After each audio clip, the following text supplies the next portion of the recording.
शांति 20 जुलाई 2026 के ईश्वरीय मधुर महावाक्य हैं। सुनते हैं आज की बाबा के मधुर मुरली।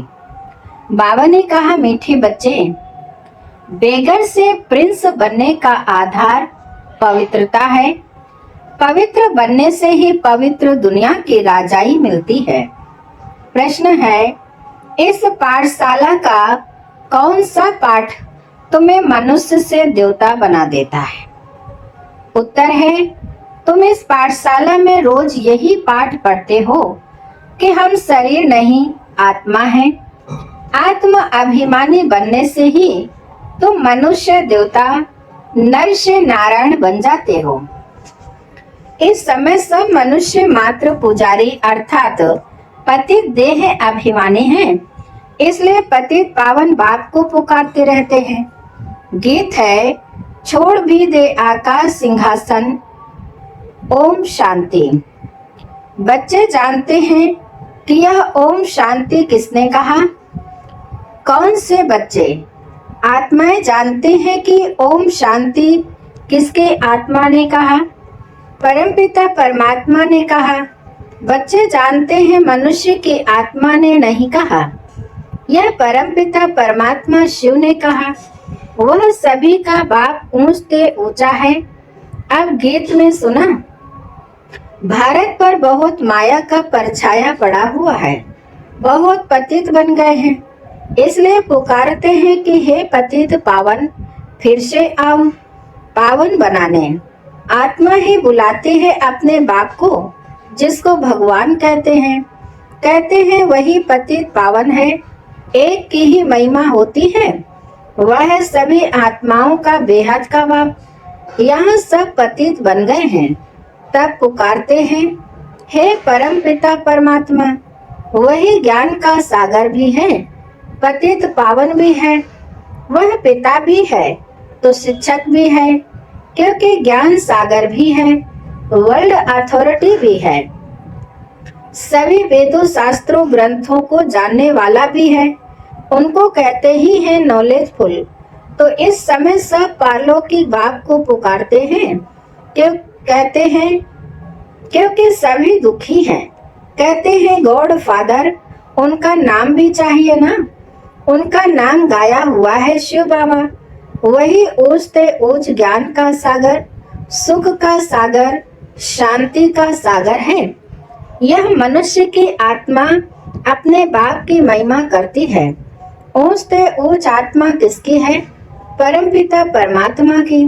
वह है परम पतित मनुष्य, उनको याद करते हैं। सतयुग में जब पावन भारत था, देवी देवताओं का राज्य था, तो कोई पतित नहीं था।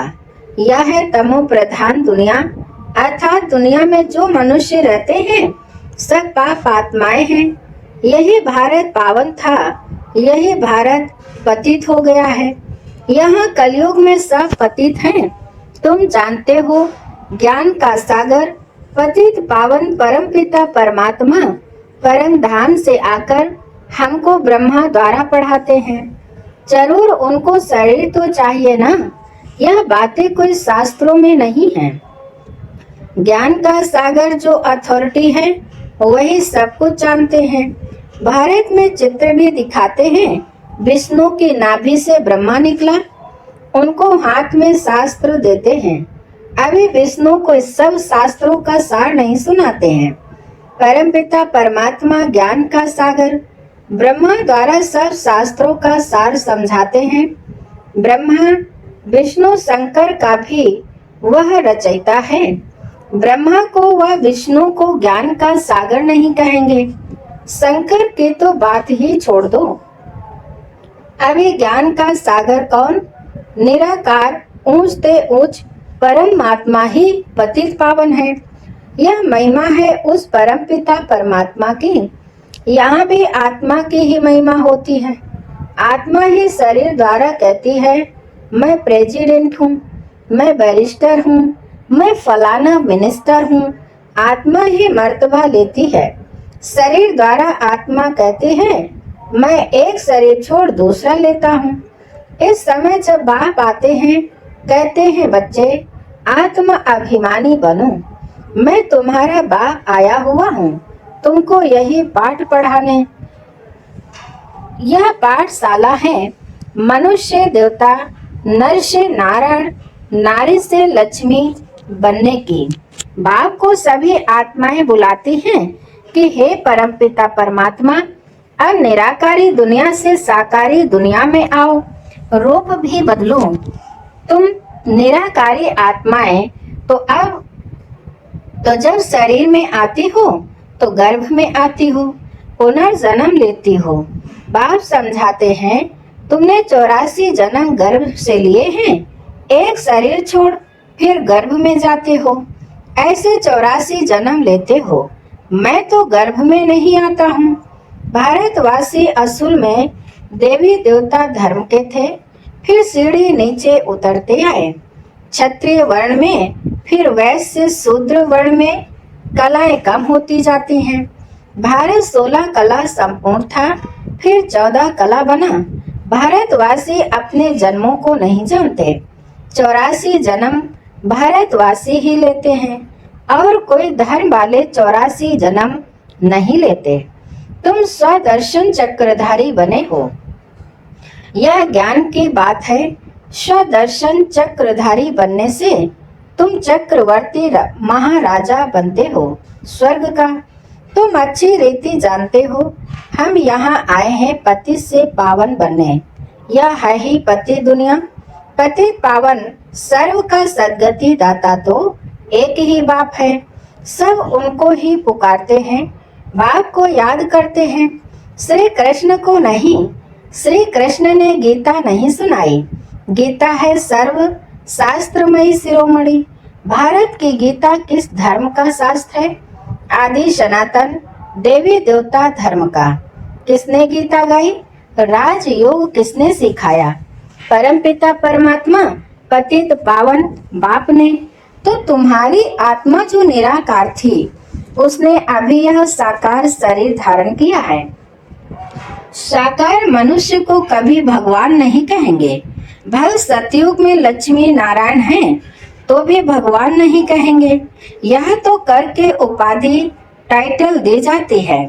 कायदे अनुसार भगवान एक है, क्रिएटर इज वन, बाकी वह है देवताएं। 5000 वर्ष की बात है। इन लक्ष्मी नारायण का राज्य था। इनको महाराजा महारानी कहा जाता था।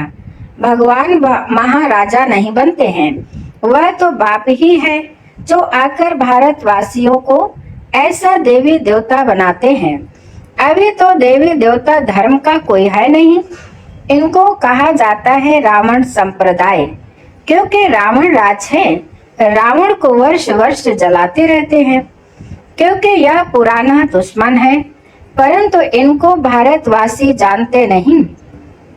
शास्त्रों में भी वर्णन नहीं है कि रावण कौन है, रावण को 10 शीश क्यों दिखाए हैं। इन बातों को अच्छी रीति समझना है। मनुष्य तो बिल्कुल पत्थर बुद्धि है। पारस बुद्धि इन लक्ष्मी नारायण आदि को कहेंगे। पारसनाथनी का राज्य था। यथा राजा रानी तथा प्रजा। भारत जैसा सुख धाम और कोई खंड होता नहीं। जब भारत में स्वर्ग था तो कोई बीमारी दुख रोग नहीं था, संपूर्ण सुख था। गाया जाता है ईश्वर की महिमा अपरम अपार है, वैसे भारत की भी महिमा अपरम अपार है। सारा मदार पवित्रता पर है। पुकारते भी ऐसे हैं, सब पतित हैं, पीस नहीं है, प्रॉपर्टी भी नहीं है। अभी तुमने समझा है हम भारतवासी सूर्यवंशी देवी देवता थे, फिर धीरे धीरे पतित बने हैं। इनको कहा जाता है मृत्यु लोक। इसको आग लगनी है। यह है शिव ज्ञान यज्ञ, रुद्र ज्ञान यज्ञ भी कहते हैं। मनुष्य नाम तो बहुत रख देते हैं। जहाँ भी शिव की मूर्ति देखते हैं तो अनेक भिन्न भिन्न नाम रख देते हैं। एक के ही अनेक नाम से मंदिर बनाते हैं। तो बाप बैठ समझाते हैं ज्ञान भक्ति वैराग्य। अभी भक्ति पूरी होती है तुमको भक्ति से वैराग्य आता है, अर्थात इस पुरानी दुनिया से वैराग्य है। यह पुरानी दुनिया विनाश होनी है। बच्चे पूछते हैं, बाबा हम पति से पावन कैसे बने? कई नए आते हैं तो अलाउ नहीं किया जाता है। जैसे कॉलेज में कोई नया जाकर बैठे तो कुछ भी समझ ना सके और किसको पता ही नहीं है मनुष्य देवता कैसे बन रहे हैं।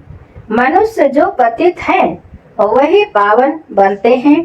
इस समय भारत भी बेघर है। सतयुग में भारत प्रिंस था।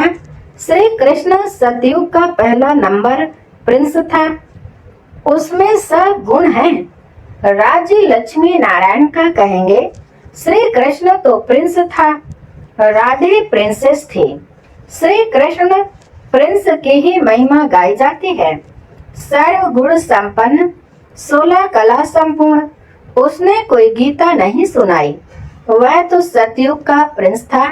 वह पतित मनुष्यों को पावन बनाने के लिए गीता पाठ सुनाए, यह हो नहीं सकता। यह सब शास्त्र हैं भक्ति मार्ग के। कितने शास्त्रों की महिमा है। सतयुग में कोई शास्त्र चित्र आदि भक्ति मार्ग के होते ही नहीं। वहाँ तो ज्ञान की प्रारब्ध होती है 21 जन्मों के लिए। फिर से सतयुग का राज्य भाग्य ले रहे हैं। भारतवासी सतयुग में 5000 वर्ष पहले विश्व के मालिक थे और कोई भी पार्टीशन आदि नहीं था। 5000 वर्ष की बात है। अभी कलयुग का अंत है ना, विनाश सामने खड़ा है। भगवान ने यह ज्ञान यज्ञ रचा है पतित कलयुग को पावन सतयुग बनाने। तो जरूर पतित दुनिया का विनाश होगा। गाया भी हुआ है ब्रह्मा द्वारा आदि सनातन देवी देवता धर्म की स्थापना। सो अब शिव बाबा ब्रह्मा द्वारा करा रहे हैं। तुम अभी मनुष्य देवता बन रहे हो। गाते भी हैं परम पिता परमात्मा ब्रह्मा द्वारा स्थापना कराते हैं। वह तो हुआ प्रजापिता, उनके सब औलाद हैं। बरोबर ब्रह्मा द्वारा ही स्वर्ग की स्थापना हुई थी। आज से 5000 वर्ष पहले भी मैं संगम पर आया था तुमको सब राजयोग सिखाने। श्री कृष्ण नहीं, मैं आया था। श्री कृष्ण पति दुनिया में आ नहीं सकता। बाप ही आते हैं। वही सर्व का सद्गति दाता है। मनुष्य को सद्गति दे नहीं सकते। याद भी सभी एक को ही करते हैं। परमपिता परमात्मा कहाँ रहते हैं? तुम बच्चे जानते हो। परम धाम में रहते हैं। वह है ब्रह्म महातत्व। वहाँ आत्माएं पवित्र जैसे महात्माएं हैं। यहाँ भी महान आत्मा पतित आत्मा कहते हैं ना। वास्तव में यहाँ महान आत्मा एक भी नहीं है। आत्मा को ही पावन सत्व प्रधान बनना है। ज्ञान और योग से न कि पानी से। आत्मा ही पतित बनी है। आत्मा में ही खाद पड़ती है। आत्मा ही गोल्डन सिल्वर कॉपर आयरन बनती है। अभी आत्माएं जो पतित हैं उनको पावन कौन बनाए? सिवाय परमपिता परमात्मा के और कोई बना न सके।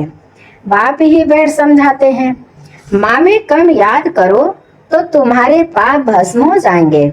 जितना याद करेंगे उतना पति से पावन बनेंगे। मेहनत इसमें है। ज्ञान तो सारा बुद्धि में है। यह चक्र कैसे फिरता है, यह 84 जन्म कैसे लेते हैं, सतयुग में कितना समय राज्य चलता है, फिर रावण कैसे आता है, रावण है कौन यह भी किसको पता नहीं है। कब से रावण को जलाते आते हैं यह भी किसको पता नहीं।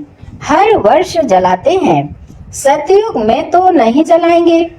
अभी है ही रावण राज्य। राम राज्य तो कोई स्थापन कर नहीं सकता। यह तो बाप का ही काम है। पतित मनुष्य तो कर नहीं सकते। वह तो सब विनाश हो जाएंगे।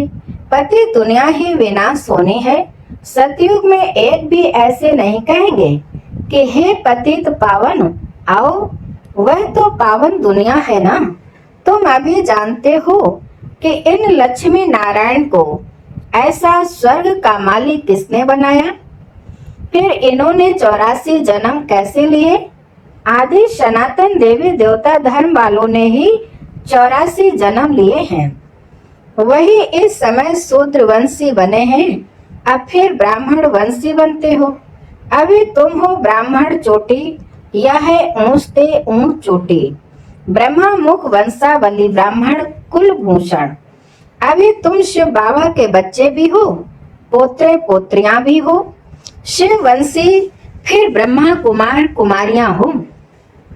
वर्षा मिलता है दादे से, बाप कहते हैं मुझे निरंतर याद करो। पावन बनो तो तुम मेरे पास मुक्ति धाम में आ जाएंगे।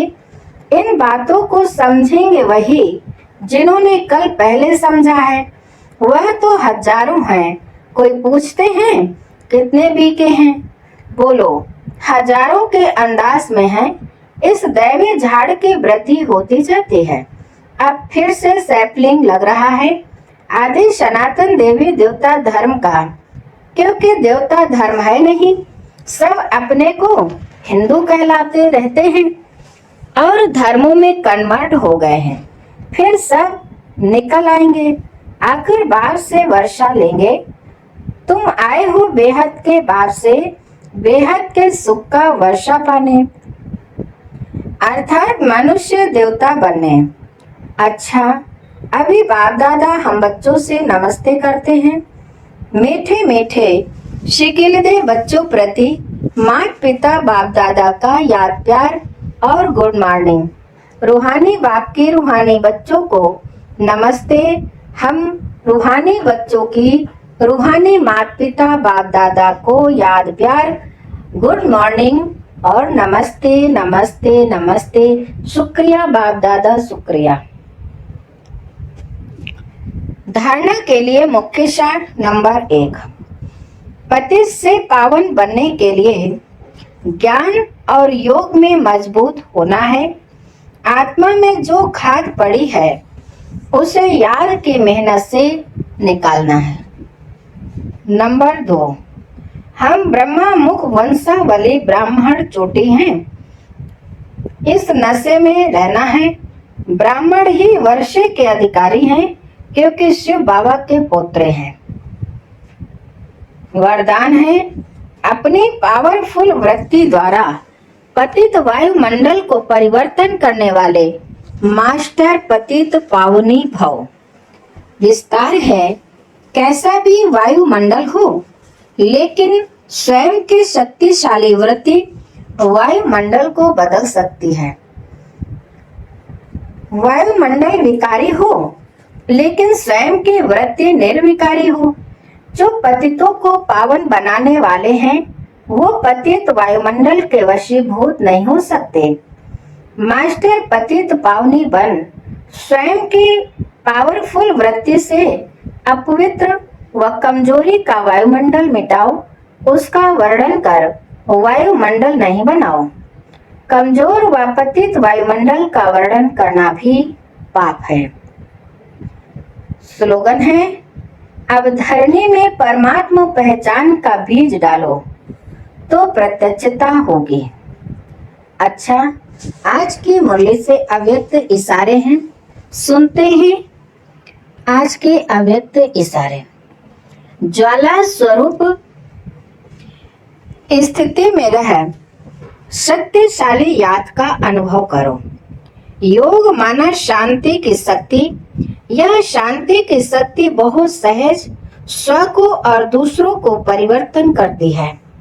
इससे व्यक्ति भी बदल जाएंगे तो प्रकृति भी बदल जाएगी। व्यक्तियों को तो मुख का कोर्स करा लेते हो, लेकिन प्रकृति को बदलने के लिए शांति की शक्ति अर्थात योग बल ही चाहिए। योग में जब और सब संकल्प शांत हो जाते हैं, एक ही संकल्प रहता बाप और मैं। इसी को ही पावरफुल योग कहते हैं। बाप के मिलन की अनुभूति के सिवाय और सब संकल्प समा जाए, तब कहेंगे ज्वाला रूप की याद, जिससे परिवर्तन होता है। अच्छा, आज की मुरली यहीं पर समाप्त होती है। मीठे मीठे प्यारे प्यारे बाप दादा को दिल से बहुत बहुत शुक्रिया, और आप सभी महान आत्माओं को भी दिल से शुक्रिया। ओम